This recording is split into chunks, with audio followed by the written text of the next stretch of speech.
بسم الله الرحمن الرحيم. السلام عليكم ورحمة الله وبركاته. ازيكم يا حبايبي؟ عاملين ايه؟ يا رب دايما دايما تكونوا بخير وفي اتم صحة وفي اسعد حال ان شاء الله. هنعمل مع بعضينا كده جلاش بالجبن، حاجة سهلة وطريقة بسيطة جدا جدا، وتسد في عزومات، في فطار، في غدا، في كل حاجة.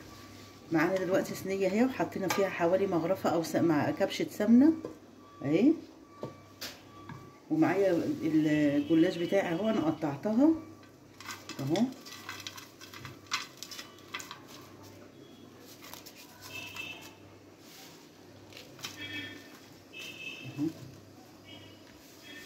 الجلاش لما بيطلع من الفريزر بصراحه بيبقاش حلو زي الجلاش الصابح، بس الطريقه دي بسيطه كده وهتعجبكم اهي. حطينا اول طبق اهي،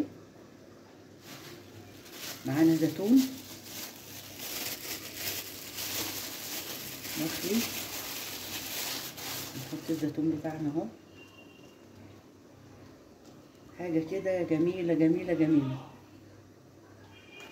هنحط بسطرمه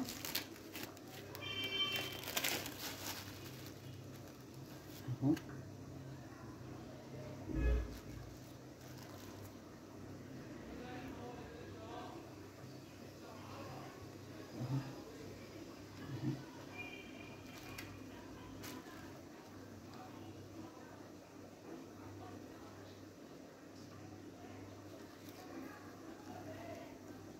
حطينا البسطرمه. نحط جبنه رومي اهو،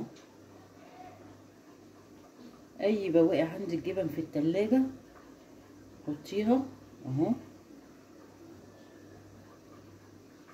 طعمها رائع رائع، جميله جدا جدا وهتعجب ولادك جدا جدا.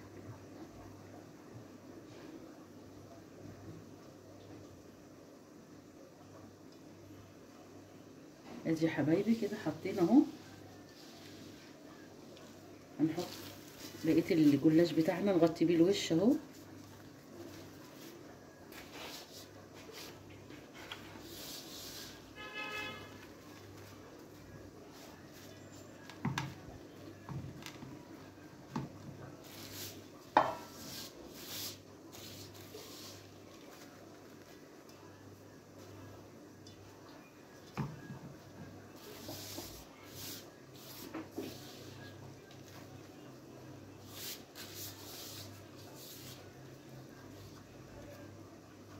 ادي يا حبايبي، هنحط كمان معانا كده عشان احنا طبعا ما حطيناش سمنه بين الطبقات. هنحط دي كده فوق الوش اهي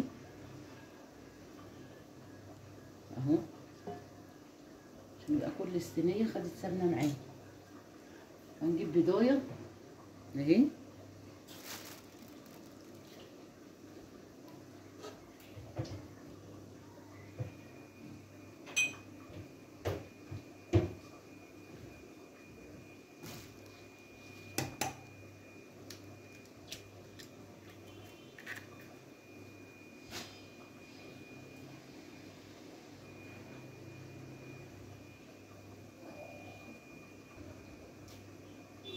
دي يا حبايبي حطينا بضايه وحطينا عليها اللبن،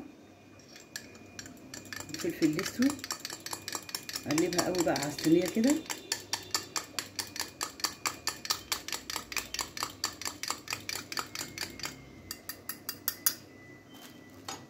نسقيها الصينيه بتاعتنا.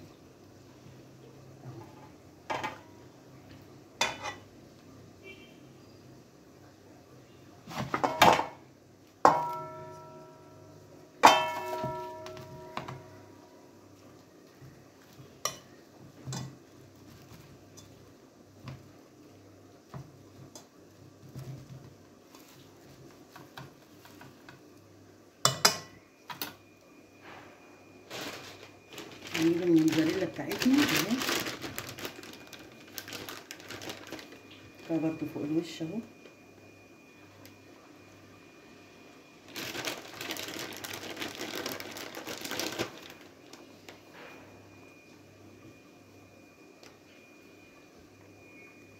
ندخلها الفرن بتاعنا ونعمل الصينيه التانيه.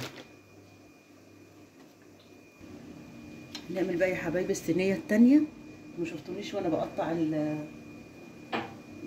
اهو، بصوا مجمده ازاي اهي. اقطعها اهي.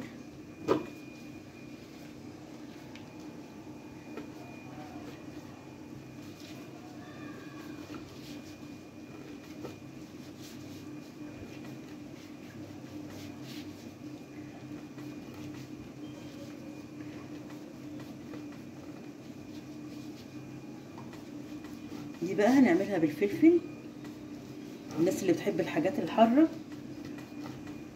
اهو.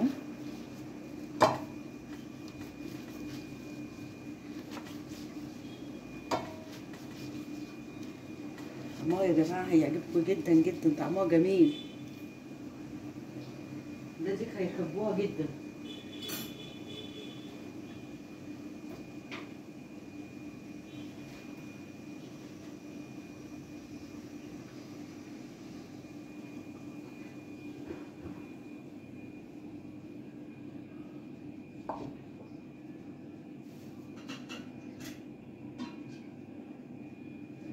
حطينا سمنه اهي، فردنا الصينيه كده.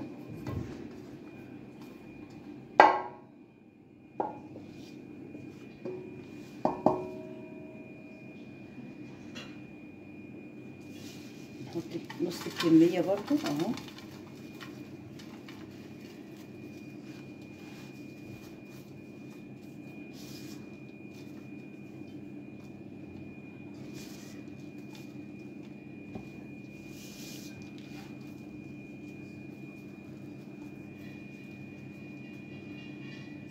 نحط بقى فلفل اهو، فلفل رومي. عايزه تحطي حراق باشا براحتك يعني.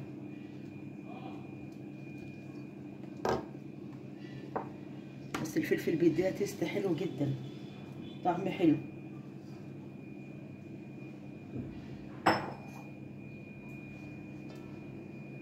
اهو نحط الزيتون بتاعنا برضو.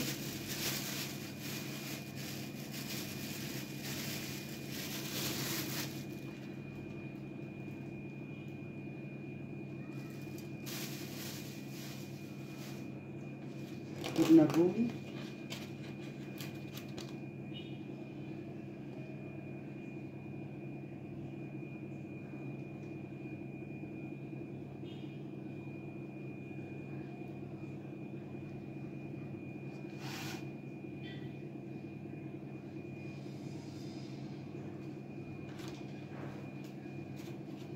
بسطرمه برضو اهو.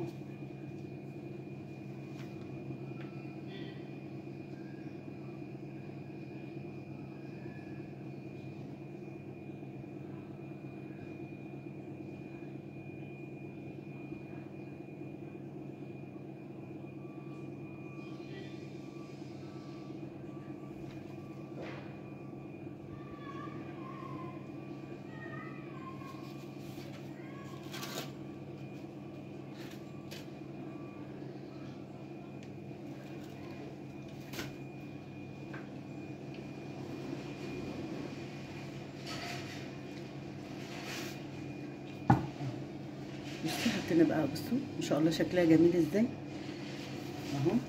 نحط بقى بقيه الجلاش بتاعنا اللي احنا قطعناه اهو،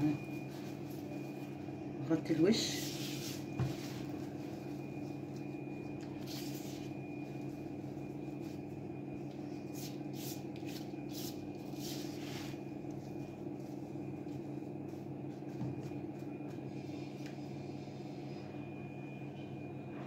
نقطش برضو البيضايه اهي، نغطي ده كده.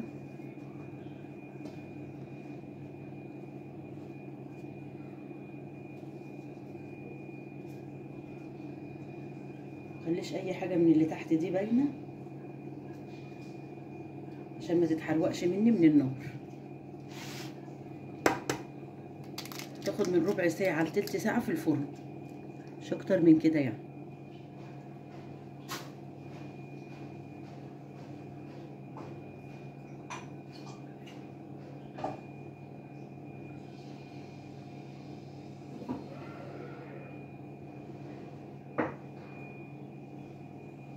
كوبايه اللبن اهي على الفلفل الاسود والبضايه، وهقلبها زي التانيه بالظبط.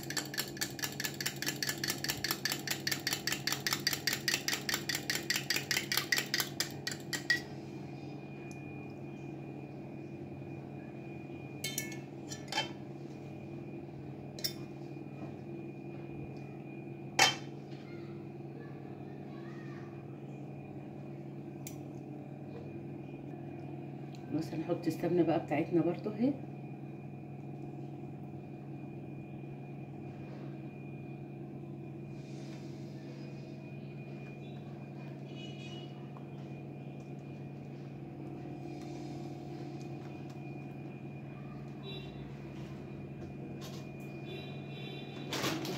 اخر حاجه بقى ايه الموزاريلا برضو اهي.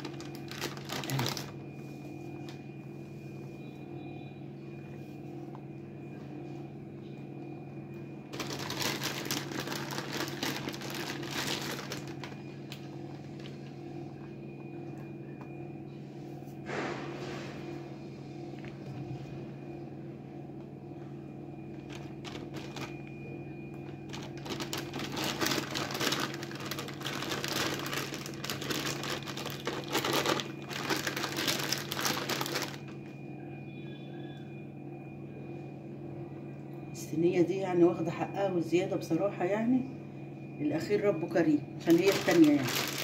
اشيل بقيه الموزاريلا بتاعتي وخلاص انا احطها في الفرن وبعد كده نشوف الشكل النهائي.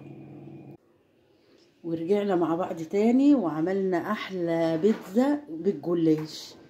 تاكليها بقى حاجه خرافه، حاجه طعم مش قادره اقول لكم ريحتها جامده قد ايه. بس سخنه بصراحه جدا جدا، انا مش قادره اجي جنبيها، مستنيه بس تبرد شويه كده ونقطعها كده. والف صحه وهنا يا رب للي ياكل. ايه رايكم بقى؟ اي بواقي جبن عندك ممكن تعملي بيها كده. عندك جلاش وبيبقى في الفريزر ما بيبقاش طالع حلو بصراحه، بيبقى مش زي الصابح. لما عايزه تعمليه رقات كده يعني ما بيبقاش حلو، بيطلع مكسر ومتجمد ومش حلو. لكن طلع عندك استغليه واعمليه بالطريقه دي. قطعيه كده حلقات حلقات وروحي حاملاه طبقتين زي ما انا عملته. تاكلوه وتتهنوا بيه يا رب. واحلى لايك من ايديكم لاختكم ام يوسف، وربنا يبارك فيكم وفي عمركم. السلام عليكم ورحمه الله وبركاته.